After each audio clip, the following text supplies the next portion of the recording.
आज हम इस वीडियो में बायोलॉजी के उन मोस्ट इम्पॉर्टेंट क्वेश्चन पे डिस्कस करेंगे जो ओपन एंट्रेंस एग्जाम में फ्रिक्वेंटली पूछे गए हैं या फ्यूचर में पूछे जा सकते हैं विद द रिकॉग्नाइज और ब्यूटीफुल डायग्राम। हेलो दोस्तों, my name is Deepa Mehra and welcome to our DJC classes. Question is what is the life span of RBC. जो आरबीसी है उसका जीवन काल क्या है या फिर कितना होता है। तो सबसे फर्स्ट जो माइंड में ये टर्म आना चाहिए, आरबीसी होता क्या है भाई। So R is stand for red, B is stand for blood and C is stand for cell. Red blood cell, Hindi में इसे बोले तो लाल रक्त कणिका। ठीक है, तो करेक्ट आंसर इज 120 डेज। आप इसको समझ सकते हैं, जो आरबीसी है वो जो है बोल सकते हैं 120 दिन तक जिंदा रहता है।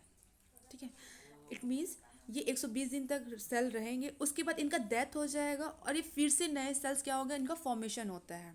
ठीक है, इससे और भी डिफरेंट टाइप के क्वेश्चन आ सकता है कि जो आरबीसी है उसका फॉर्मेशन कहाँ होता है। तो यहाँ पे एक ब्यूटीफुल डायग्राम में आप देख सकते हो, यहाँ पे बोन क्लियरली दिख रहा है। ठीक है, तो इसी बोन के सेंटर में क्या होता है, एक सब्सटेंस होता है जहाँ पे आरबीसी, डब्ल्यूबीसी और प्लेटलेट्स का फॉर्मेशन होता है। So next question is which is the tallest gymnosperm plant in the plant kingdom. पादप जगत में सबसे लंबा जिम्नोस्पर्म पौधा कौन सा है। ठीक है, इसको ये भी पूछ सकते हैं कि दुनिया का सबसे बड़ा पौधा कौन सा है, सबसे लंबा पौधा कौन सा है। तो आंसर जो है यही होगा। ठीक है, जेमिया, साइकस, सिकोया, क्लोरेला। इसको समझने के लिए हम एक डायग्राम देख सकते हैं। यहाँ पे आप देख सकते हैं, ये डायग्राम में एक प्लांट है या ट्री बोल सकते हो। ठीक है, तो यहाँ पे आप देख सकते हैं ये बहुत ही ज़्यादा लंबा है। ऑलमोस्ट इसका जो हाइट है वो है 300 फीट, जो कि कैलिफोर्निया में प्रेजेंट है। ठीक है, और इसका ही नाम है सिकोया। तो correct answer is C, sequoia. इस क्वेश्चन को और भी तरीके से पूछ सकते हैं। यहाँ पे टॉलेस्ट है, अगर यहाँ स्मॉलेस्ट हो गया तो answer will be a first, Zamia pygmaea, मतलब ये होगा जो दिखने में कुछ इस तरीके से दिखता है। Which next question is which organ of the body is never rest. शरीर का कौन सा अंग कभी आराम नहीं करता। ठीक है, इसको डिकोड करते हैं। जैसे कि आप जनरली जानते हो, आई जो है हम लोग नाइट में रेस्ट देते ही हैं। पेन क्रिया जो है वो डाइजेशन के समय एक्टिव होता है और कुछ केमिकल को सिक्रीट करता है। एंड लीवर जो है कुछ केमिकल, जैसे कि एग्जांपल बाइल जूस। ठीक है, लेकिन हार्ट ही एक ऐसा ऑर्गेन है जो नॉन स्टॉप पंप करते रहेगा। वो ऑक्सीजनेटेड ब्लड को पंप करेगा और डीऑक्सीजनेटेड ब्लड को रिसीव करेगा नॉन स्टॉप, इसलिए the correct answer is heart. Next is in human body total bone are. मानव शरीर में कुल हड्डियां होती है 180, 287, 300, 206। The correct answer is 206। यहाँ पे बात बड़ों की हो रही है, एडल्ट की हो रही है। और जहाँ पे एडल्ट है तो उसकी बोन का जो नंबर होगा वो होगा 206। लेकिन यहाँ पे अगर क्वेश्चन दूसरे तरीके से पूछ सकते हैं, न्यू बॉर्न बेबी या फिर बच्चों में, छोटे बच्चों में, तो उसका आंसर होगा 300। तो जनरली क्या होता है, जब बच्चा छोटा होता है तो उसकी बोन क्या होती है, फ्यूज़ नहीं होती। फिर जैसे जैसे वो बड़ा होता है तो उसकी बोन जो होती है फ्यूज़ होने लगती है, और फ्यूज़ होने के बाद वो 300 से 206 हो जाती है। Which of the following plant kingdom is a called amphibian. निम्नलिखित में से किस पौधे के जगत को उभयचर कहा जाता है। तो सबसे पहले यहाँ पे टर्म आना चाहिए एम्फीबियन, और उभयचर होता क्या है भाई, समझना है इसको। ठीक है, तो एम्फीबियन, तो यहाँ पे मैंने एक फ्रॉक का डायग्राम पेस्ट किया है, बड़ा प्यारा सा फ्रॉक। ठीक है, तो यहाँ पे जो फ्रॉक को क्यों डिनोट किया मैं, क्योंकि यहाँ पे ये फ्रॉक डिनोट कर रहा है ये ऐसा ऑर्गेनिज्म है जो वाटर और लैंड दोनों जगह रह सकता है। इट मीन्स पानी और ज़मीन दोनों जगह रह सकता है, और ऐसे ही ऑर्गेनिज्म को बोलते हैं एम्फीबियम, या हिंदी में बोले तो उभयचर। ठीक है, सेम प्लांट में भी ये किस्सा होता है। यहाँ पे आप देख रहे होगे, यहाँ पे भी एक प्लांट है, for example angiosperm, gymnosperm, dicot. इनमें से सिर्फ एक ऐसा जो कैटेगरी है वो है ब्रायोफाइट। तो correct answer is bryophyte. Bryophyte में ऐसे प्लांट्स आते हैं, ठीक है, ऐसे मोजेस आते हैं जो कि दोनों जगह सर्वाइव कर सकते हैं। ये जनरली जो है मॉइस्ट सॉइल में रहते हैं, लेकिन जब बात सेक्सुअल रिप्रोडक्शन की हो तो वहाँ पे उसको वाटर इसेंशियल है। इसलिए इसका जो इसके लिए एक टर्म यूज़ किया है एम्फीबियन। अगर क्वेश्चन में ये पूछा जाए कि ब्रायोफाइटा को किसके कैटेगरी में रखा गया है और ऑप्शन में एम्फीबियन हुआ है, तो आंख बंद करके टिक लगाएंगे एम्फीबियन। तो ब्रायोफाइट किसके कैटेगरी में आता है? एम्फीबियन।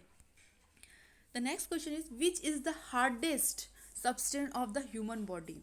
मानव शरीर का सबसे कठोर पदार्थ कौन सा है, या which is the hardest bone of the human body?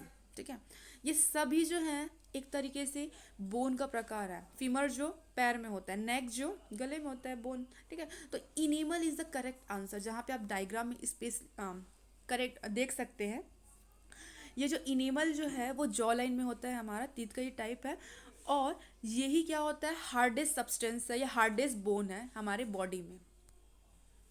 Second question जो है, एग्जाम्पल ऑफ डाइकोटिलीडॉन सीड, द्विबीजपत्री पौधों का उदाहरण दीजिए। सबसे पहले तो माइंड में ये आना चाहिए भाई, व्हाट इज द डाइकोटिलीडॉन्स। इसके लिए मैंने एक डायग्राम रखा है, यहाँ आप देख सकते हैं। अभी जनरली ठंड में मटर इजीली अवेलेबल है, अब उसको आप देख भी सकते हैं। जब उसको अगर हम लोग खोले, ब्रेक डाउन करें, तो वो 2 भागों में ब्रेक हो जाता है। तो इसी को ही पहला जो उसका पार्ट है उसको बोलते हैं पहला कॉटिलीडॉन, या एक समझ लो ये कॉटिलीडॉन है, ये दूसरा। तो इस तरीके से यहाँ पे कितने कॉटिलीडॉन्स हो गए? 2 कॉटिलीडॉन। और जहाँ पे 2 कॉटिलीडॉन्स हो इसी को ही बोलते हैं 2 मीट डाई, डाई यानी 2, 2 कॉटिलीडॉन्स यानी डाई कॉटिलीडॉन्स। ठीक है, लेकिन बात अगर ऐसे किया है जहाँ पे स्ट्रक्चर में ऐसा कोई यहाँ पे कोई भी ऐसा स्ट्रक्चर नहीं दिख रहा है, ये मक्का का है, मेज का। ठीक है, तो यहाँ पे सिर्फ एक ही सीड है, इसलिए इसे बोलते हैं मोनोकॉटिलीडॉन। सेम एग्जाम्पल आप घर में जो जनरली देखते ही होंगे, देसी चना, या इंग्लिश में बोले तो ग्राम। ठीक है, अगर ग्राम को भी हम लोग ब्रेक डाउन करते हैं तो इस तरीके से वो 2 फ्रेगमेंट में टूट जाता है, तो इसे ही क्या कहते हैं? डाइकोटिलीडॉन। ठीक है, तो the correct answer is P, जो कि 2 कॉटिलीडॉन्स में क्या होता है? डिवाइड हो जाता है। बाकी जो राइस, मेज एंड वीट जो है वो है मोनोकॉट, क्योंकि वो उसको ब्रेक डाउन करेगा तो वो सिर्फ ब्रेक होगा, कॉटिलीडॉन्स में टूटते नहीं हैं। मैं यहाँ पे इतना क्लियरली डायग्राम इसलिए रिप्रेजेंट किया ताकि हर एक जो क्वेश्चन है वो डायग्राम के साथ साथ समझ भी आए और याद होते जाए, और कुछ चीज़ अगर देख के याद करें तो वो इजीली याद होता है। ठीक है, तो the number of ribs in a human body is, the correct answer is 24। आप क्लियरली यहाँ पे अगर काउंट भी करें, एक एक रिब्स को अगर काउंट करें तो वो होगा 24। लेकिन यहाँ पे क्वेश्चन एक और तरीके से पूछ सकते हैं हम, the number of the ribs in a human body in pair. Pair में अगर पूछे तो ये 24 का जस्ट हाफ हो जाएगा, वो हो जाएगा 12। ठीक है, अगर पेयर में बोले तो 1 2 इस तरीके से टोटल कितने हो जाएंगे? 12। ठीक है, in a plant producing seed but flower are lacking, plant जो है सीड प्रोड्यूस करेगा लेकिन फ्लावर नहीं होगा। ठीक है, तो इस टाइप के क्वेश्चन में जो है इस टाइप के क्वेश्चन में हमने देखा यहाँ पे कुछ दिख रहा है, ये फ्लावर नहीं है, इसे बोलते हैं स्पोरोफाइट।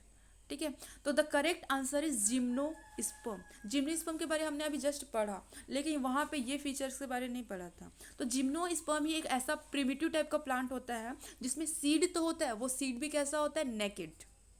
ठीक है, और इसमें जो फ्लावर होते हैं नहीं होते हैं, यहाँ पे स्पोरोफाइट होता है जो स्पोर बियरिंग प्लांट होते हैं। ठीक है, इसका डिटेल हम लोग ट्राई करेंगे कि नेक्स्ट जो वीडियो होगा इसी के क्लासिफिकेशन पे हो, और ये टॉपिक जो है बहुत ही इंपॉर्टेंट है कि जो प्लांट का क्लासिफिकेशन किस तरीके से हुआ है, या विटेकर का जो क्लासिफिकेशन है वो भी बहुत इंपॉर्टेंट। तो नेक्स्ट वीडियो में हम ट्राई करेंगे कि उस क्लासिफिकेशन को एक्सप्लेन करें। The correct answer is gymnosperm. Why blood do not clot inside the blood vessel, जो रक्त वाहिका के अंदर रक्त क्यों नहीं जमता? ठीक है, ठीक है, मतलब कि आप जनरली आपके साथ भी ये एक्सीडेंट हुआ होगा, कभी आपका हाथ कट गया होगा। ठीक है, तो उससे कुछ ना कुछ ड्रॉप ब्लड जो है जमीन पे गिरा, तुरंत क्या हो जाता है? वो जम जाते हैं, क्लॉटिंग हो जाती है उस ब्लड की। ठीक है, लेकिन हमारे बॉडी में तो 24 आवर ब्लड का फ्लो होता है, सर्कुलेट हो रहा है वो, तो हमारे बॉडी के अंदर वो ब्लड क्लॉटिंग क्यों नहीं होता? ठीक है, तो the correct answer is presence of heparin. Heparin के कारण ही क्या होता है? ब्लड जो है क्लॉट नहीं होता। लेकिन क्यों? हिपेरिन एक ऐसा एजेंट है जो कि एंटी कोगुलेंट है, इट मीन्स वो ब्लड को जमने से रोकता है, इसलिए हिपेरिन का होना बहुत ज़रूरी है। Hope so you all understood all the question. If you have any doubt or question, you can ask me in comment box. Thank you.